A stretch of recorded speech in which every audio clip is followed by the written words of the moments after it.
దాన్ని పరిగణలోకి తీసుకోకుండా ఒక అంచనా లేకుండా అంచనా ఉన్నా కావాలని కృత్రిమమైనటువంటి కొరతను కేంద్ర ప్రభుత్వం సృష్టిస్తుంది.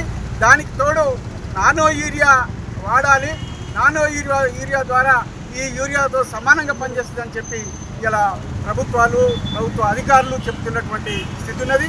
దాని మీద ఎలాంటి అవగాహన రైతులకు లేదు.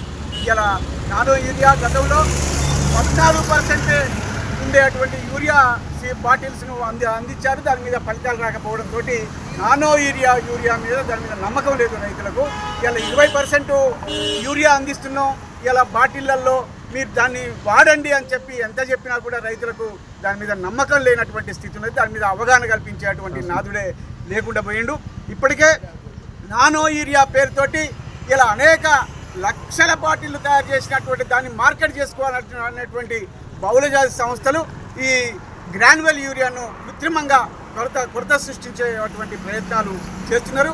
దానికి తగ్గట్టుగా ఇలా ప్రభుత్వాలు కూడా ఇలా మల్టీనేషనల్కు కంపెనీలకే మద్దతు ఇస్తున్నటువంటి స్థితి కొనసాగుతుంది.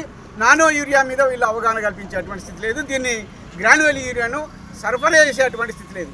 మొన్న ధర్నా చేస్తే 50,000 మెట్రిక్ టన్నుల యూరియాను నేను సరఫరా చేస్తా, తెలంగాణకు నేను వారం రోజులలో అందిస్తా అని చెప్తున్నాడు. అది కూడా ఏ మూలకు సరిపోదు.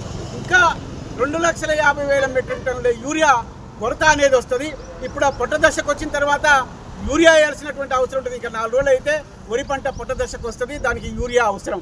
అదేవిధంగా మొక్కజొన్నకు, పత్తులకు కూడా యూరియా ఎక్కువ % అవసరం ఉన్నది. కాబట్టి వెంటనే కేంద్ర రాష్ట్ర ప్రభుత్వాలు రైతుల బతుకులతో ఆడుకోవద్దు, రైతుల వ్యవసాయంతో ఆడుకోవద్దు. మనది వ్యవసాయక దేశం. వ్యవసాయం మీద ఆధారపడి జీవిస్తున్నటువంటి ప్రజలు ఎక్కువ మంది ఉన్నారు. వ్యవసాయం మొత్తం అడిగంటిపోతే, పంట రాకపోతే రైతులంతా దివాలా తీసేటువంటి పరిస్థితి ఏర్పడుతుంది. అందుకోసం దాన్ని గమనించి ఇప్పటికైనా గ్రాన్యువల్ యూరియాను వాళ్ళు కోరుకున్నట్టుగా, రైతులు కోరుతున్నట్టుగా గ్రాన్యువల్ యూరియాను ఇలా సరఫరా చేయాలి, కొరత లేకుండా చూడాలి, బ్లాక్ మార్కెట్ని అరికట్టాలి. ఇలా మీనమేషాలు లెక్క పెట్టొద్దని చెప్పి సిపిఐఎంఎల్ న్యూ డెమోక్రసీ పార్టీ తరఫున మేము డిమాండ్ చేస్తున్నాం.